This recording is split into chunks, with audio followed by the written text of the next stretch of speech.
Welcome to Voices of Esalen. I'm Sam Stern. Today my guest is Janet Stone, yoga and meditation teacher. Janet and I spoke together on March 23rd, 2020, amidst the coronavirus outbreak that is currently dominating the news and changing most of our lives. Our conversation, of course, occurred remotely across the internet as part of what is the new normal in these days. And my intention in speaking with Janet was to give her space to offer some actionable advice, some tips on how to be calmer and more grounded in the face of the unknown. I hope that you benefit from the wisdom that she offers, and I know that I speak for all of the Esalen Institute when I say, please be safe and take care of yourself. Janet Stone, thank you so much for joining us today for a special Voices of Esalen podcast. Thank you so much for being here. My pleasure. My intention for speaking with you this morning was to give you the space to offer some words of healing, some words of calm, some really just some dharma amidst this situation that I think has been very anxiety producing for a lot of people. Yes, that is true. And thank you so much for reaching out, and also just ways in which we can all create and find community amidst the sense of isolation, in the midst of our own fears, anxieties, and all that comes up in a moment like this of so much incredible uncertainty. And this is where I feel like a life of practice, or the teachings that have been around for thousands of years, really come into play. You know, it's the reason during the good times, let's just say, that we do all of these practices, that we show up and we sit on a cushion. Like, otherwise, what are we doing there? You know, that we show up and we do, you know, depending on what that form of practice looks like, right? So whether you're, you know, in meditation, whether it's psychotherapy, whether it's psychedelics, whether it's yoga asana, you know, which happens to be, you know, the yogic tradition happens to be where I dwell and have given a lot of my time and attention. But it's for these moments, because uncertainty is going to happen. Things are going to happen. Life is going to happen. Fears are going to arise. And life is just going to be life. And that means that our expectations will be interrupted, disrupted, and not met. And so the 8 limbs of yoga, the yoga asana, or the qigong or tai chi that one participates in all of the other days, is really to hold a strength, a root during times like this. You know, I'm curious about your personal journey through this whole process. What has it been like for you? Where are you now? And what have the last couple of weeks been like for you as a person and as a teacher? Yeah, well, to personalize it, right? To really bring it back into not the high-minded teaching, but the reality of having 2 kids who, you know, have a lot of excitement and expectations, and 8th grade graduations and school trips and other school trips and internships in London, and all of that being canceled, and to watch their disappointment and a lot of shifts happen in their world. For me to be in such a live, interacted, connected community, to suddenly contract into the individual, the self, the container of a home. I'm supposed to be in Australia right now on my way to Bali, and then Amsterdam, and you know, the list of canceled is long.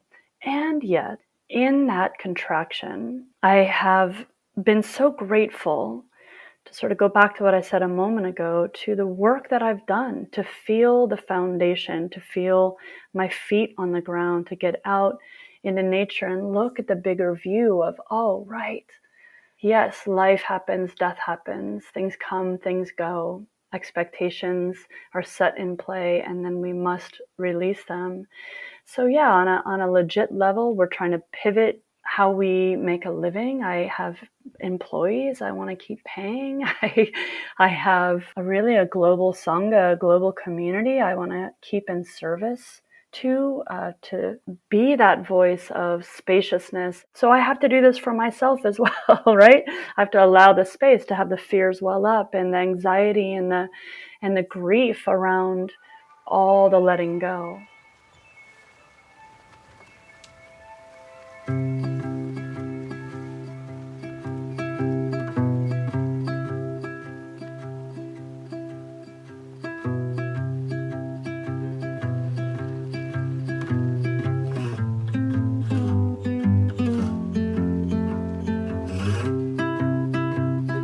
What are your thoughts around people who are just feeling this anxiety that they can't quell, like they're restricted to the house, as so many people across the United States and the world are?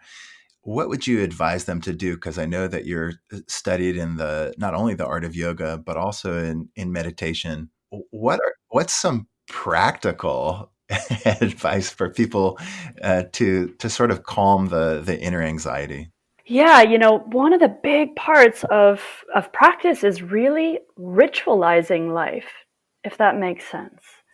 So in this time, creating rituals of your daily living. I create an arc for my day. I create the beginning of my day. I begin with what in Ayurvedic medicine, which is really the yoga of the body, they call dinacharya. Not to be complicated, but it's daily ritual. And it really touches into the five senses. So you get a moment to, splash cold water on your face and your eyes to clear out the viewfinder, essentially, of how you'll look inward and how you'll look outward at your day. If you want me to go through the practical tips, I can go through those. I think it would be really helpful to get some of the specifics for people, because I feel like a lot of us are just sort of like swimming and not knowing what to do. Yeah, so just in this morning ritual, it sort of sets out the platform of your day, and so you touch into those places how we experience the world through our senses again. So the cold water and the face and the eyes, not to make it complicated, but you can do neti pot, which is that solution, hot water, warm water poured through the nasal passages. And if not that, if you don't have that whole thing set up, just putting a little bit of oil up inside the nostrils, coconut or raw sesame, not toasted sesame, by the way. And then also at the portal of the ears, just at the entrance of the ears, that you touch into your skin. You can either do a dry brush, or if that's too dramatic and complicated, then you just do abhyanga. You put that same oil on your skin and actually just feel your whole skin. This is a way of presencing, a way of going, oh, I'm here. Because anxiety and fear are so much about not being on board with what is and being off into some potential very scary future, or off into some harmful past or some trauma in the past or some moment in the past that we can't really do anything about. So many of these ways in the morning of touching in, or throughout the day, touching into our senses, rubbing the whole body, connecting, oh, I'm here. Okay, oh yeah, these are my legs. Here's here's this part of me. So from that, we also do tongue scraping. If you don't have the fancy tongue scraper, you just use the edge of a spoon is fine. You tongue out and you scrape, rinse, scrape, rinse, scrape, rinse. Because in the portals of the mouth, and in particular when viruses are going around, we're hearing a lot of information about this that the yogis knew long ago, is that we hold these contagions in our nasal passages in our mouth.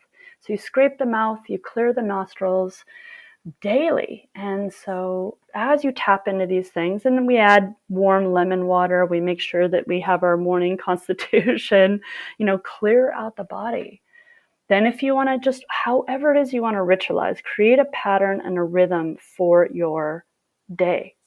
Give yourself focal points, intentions, or purpose for each day. And some who are with, kids, that will really include a lot of different activities for them.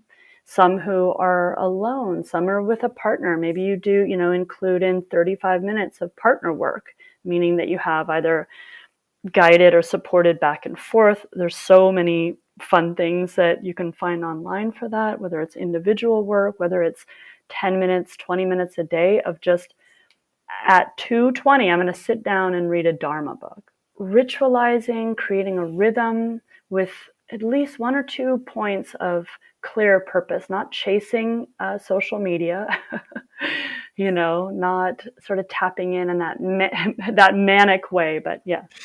Janet, that's so good to get some actionable tips. Ritual is absolutely the way to go during this time, because we've been granted all this time at home. I mean, maybe there's been a desire in many people who are listening to they could have more time at home, where they spend 40 to 50 hours a week away from their place of rest, and now they are at home, and it can be intimidating. So I really appreciate this sort of idea of structure that you're introducing to us. And I'm wondering, what about the physical body? So what's something that people, whether they have yoga experience or not so much, could do for themselves during this time?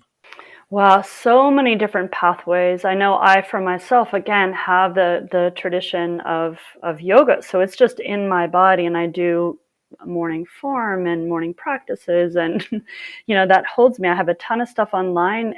So many people do these days, but on my platform, Janet Stone Yoga, ton of practices from beginners, from more restorative, from more vigorous, but do something to feel embodied, to really connect into all the points of the body. So again, you might be interested in Qigong. Like you said, suddenly you have this moment, this time. There's so many different ways to go about it, but schedule in time to really get in your body, especially with this anxiety, especially with the fear. To be in motion and movement connected to the form in the body gets us out of the head, right? So if you're sweating or moving or having to focus on what the muscles are doing, it's very hard to be in your anxiety spin, right? The frontal lobe drama loop, which just right now is at full force.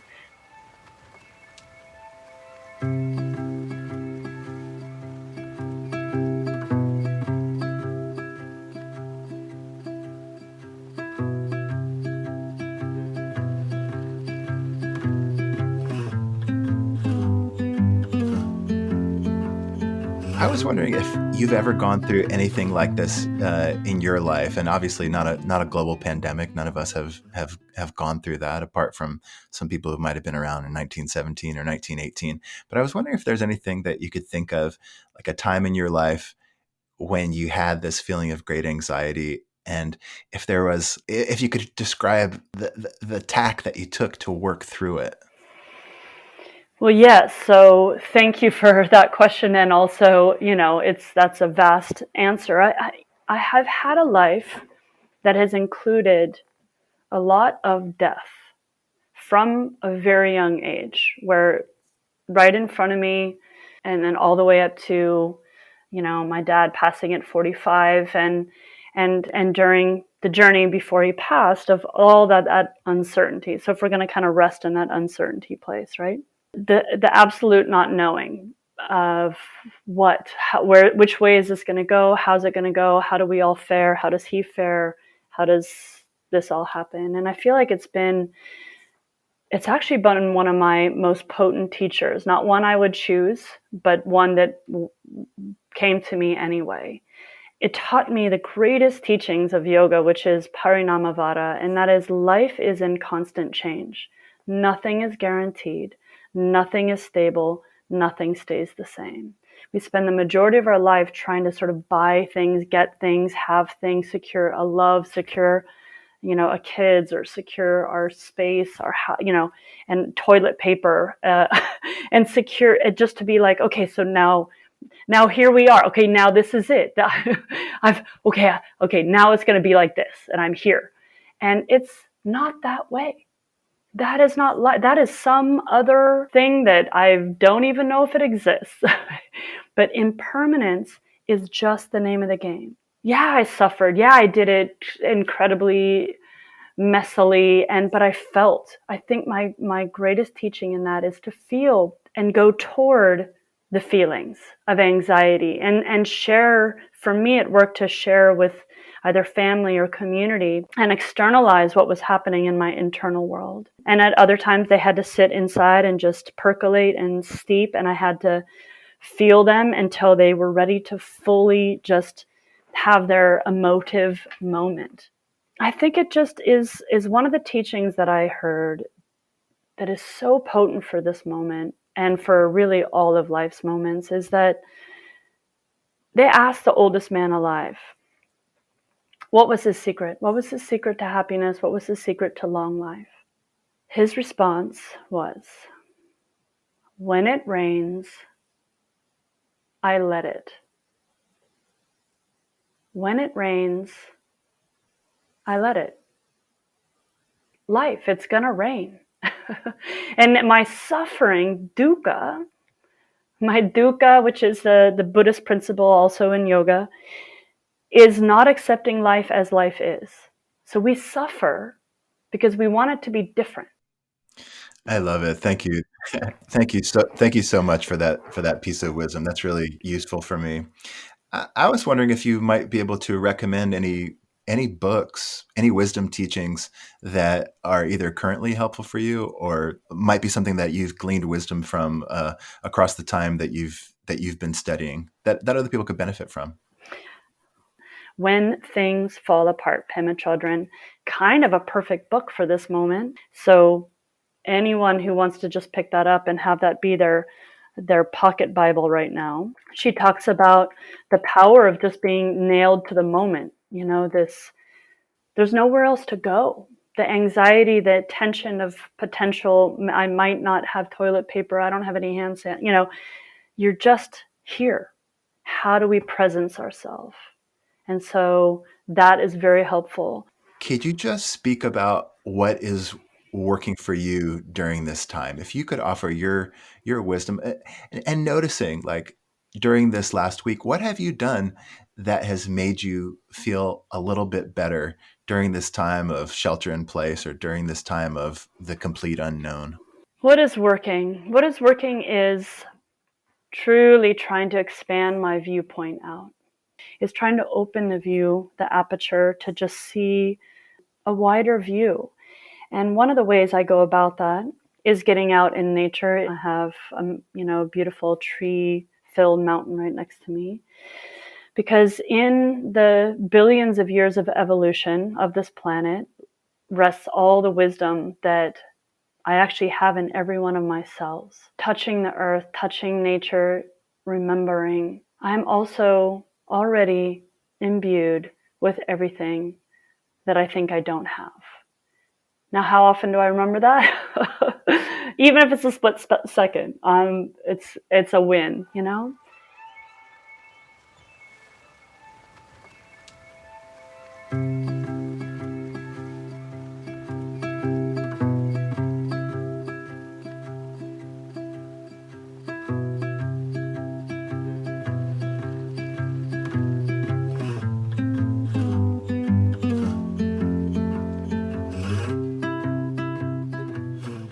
Also, breath. Spending a lot of time really consciously. It doesn't have to be fancy pranayamas, which is just really the movement of life force in the body on the breath. It doesn't have to be fancy. It's just paying close attention and lengthening my exhales. Right now, we're in a pandemic that affects our lungs. The lungs, this is what's really decimating so much of what's going on in human life right now, is the lungs. And giving particular attention to squeeze out, wring out, because in the lungs we hold grief. And that extra moment of exhale, that lengthening, that spaciousness, to sit in the empty place. Then that sweet acknowledgement, oh, I get another breath, and I really get to feel it flow in. Almost because I emptied out completely, there's like a flow or a wash of, it doesn't even have to be as obvious as gratitude, but maybe contentment with the fact that I get a new breath, if this is at all helpful. Yeah, I love that. That's incredibly helpful. One thing I've really come to appreciate about you in the time that I've known you is this ability that you have to connect with other people and to share kind of your compassionate heart with them. It's to me, it's one of the most obvious characteristics about you and one of your superpowers as a teacher. I was wondering if you had the chance to reflect or speak about connection during this time when we're apart from so many others. How can we enhance our own compassion and connect with people in our lives who we care about but may not see? Connection and community is really what I've been up to for decades. And thank you for asking that, in that, yeah, it is so imperative and crucial we're pack animals. We are people who have created tribes since the beginning of time for survival, for our survival, right? And so, maybe during this time, people make lists of the people they've disconnected from or they've lost touch from and that they want to reconnect with. Maybe what I'm seeing is so many fun, creative ways people are meeting on Zoom and having not just like, oh, hey, let's talk. They have a specific, let's have tea, and everyone makes their tea, or let's have free movement time and we get to kind of watch each other, or let's have tell jokes time or game night. And we talk about connection, and we have such a chance, for those of us who are privileged enough, I just want to preface that, to have this time not be a time where, we can actually take this space to really have inner communication. And if you have people in your home, maybe there's some amazing healing or awakening. I mean, just within the structure of myself and my two daughters, we've had deeper drop-ins than we have in probably a couple of years. So if any of that is helpful, community and connection can really remain during this time. Yeah, it's really helpful. One thing that I'll offer too is that my sister came up with this idea around New Year's before any of this kind of went off, of that she was going to write gratitude letters every month. She was not necessarily going to send them, but she was going to write a gratitude letter every month to somebody who'd helped her along the way. And I was like, you know what? I'm gonna piggyback on that idea. I'm gonna do that too. And so, in end of January, I wrote one. End of February, I wrote one. It's something that I'm gonna do during this shelter in place time. These are people I might not have talked to in 20 years. I wrote a letter to my assistant principal from junior high school a little while ago. But Wow. yeah. But in any case, I wanted to ask you if you had space and time to lead us in meditation or chant. I absolutely do. One last thing I'll say before we go into that is really, kind of what you were saying, is that once we kind of organize ourselves during this time, right? One of the greatest gifts and one of the deepest teachings as well for me has been feed another. It's been the quote of just, yeah, you want to heal, feed another, and whether literally or figuratively, how can we, once we have our feet on the ground, right? Once we've kind of found our calibration, how can we be of service? Not giving over absolutely everything, but just, are there ways? And this gets us out of often of our own anxiety. This can pull us out of our own small drama spin. Yeah. So just, I wanted to offer that in before we head into a guided moment. Yeah. So as we begin, it's really going to be about this moment of grounding. So whomever gets this opportunity, this moment, coming seated, whether in a chair, on the floor, couch, in your bed, wherever you might be. I'll have you bring your left hand to what feels grounding to you. It might be, again, your chair. If you're on the floor, the wood planks, on your thigh, your knee. Spread the fingers out, almost like the roots reaching down into the earth, and take the right hand, palm facing in, onto your heart.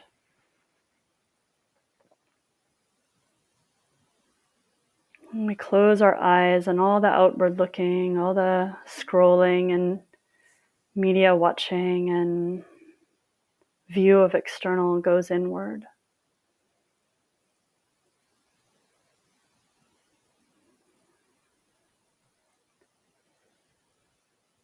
As a deep exhale begins to empty out the lungs, the left fingers as if they're going to bore down through the surface of the earth, the ground, the foundation, digging into the soil.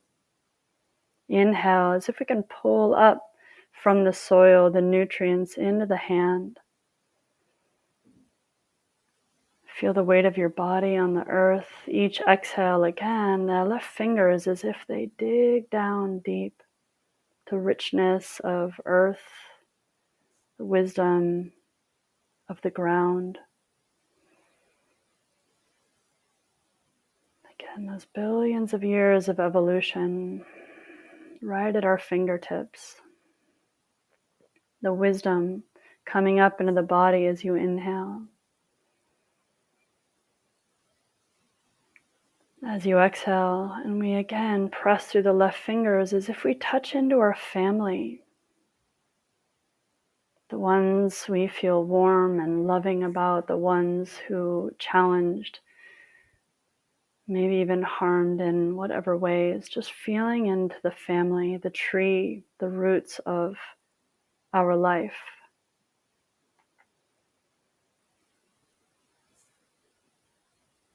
The ways in which they informed, the nutrients they added, the perspective, the view, good and bad.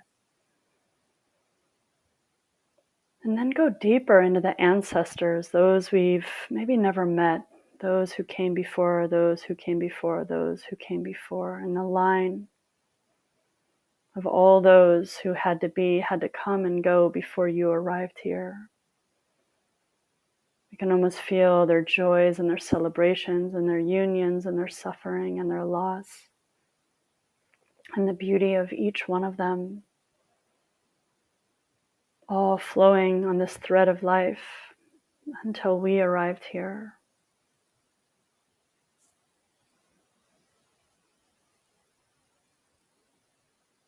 The next inhale, feeling all of that energy up through the left fingers, the left palm, the left arm, the left shoulder, in and around the heart, almost like it swirls around the rib cage. Inhale is getting big, vast, opening to the back, to the sides, to the front. And that deep exhale where the right hand, almost like it can go in below the sternum, deep into that tender heart of yours. Feeling in for that open and close, expanding, contracting, listening for your internal heart rhythm.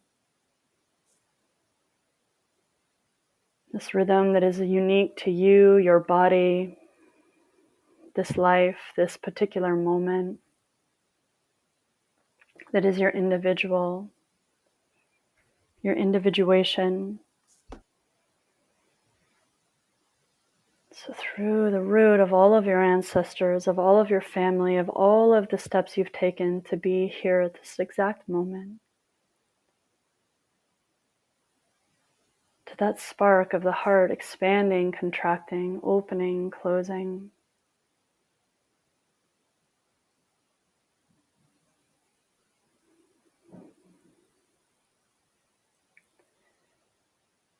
Letting all of the attention draw down into that great dance of open and close.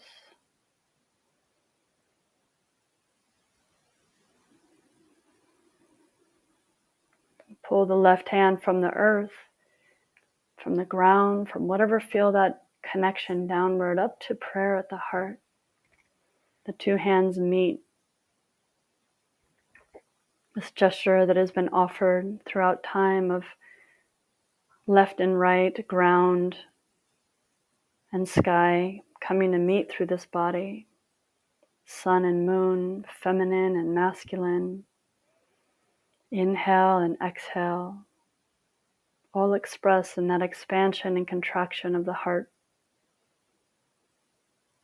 That we meet ourselves here during this time, right here at the center, grounded in our own life, grounded to this moment.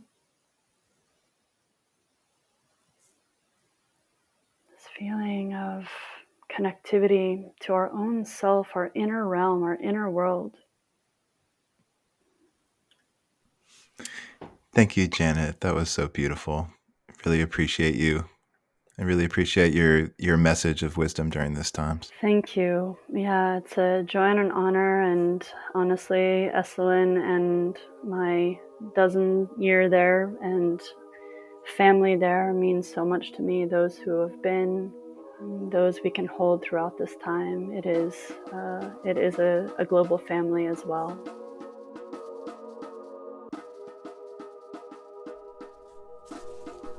Thank you for listening to Voices of Esalen. Today's show is produced in conjunction with Cheryl Franzel, Lori Putnam, Shannon Hudson, and Greg Archer. Our theme music is by Nico Holloman, and our interstitial music is by Dawn Chorus.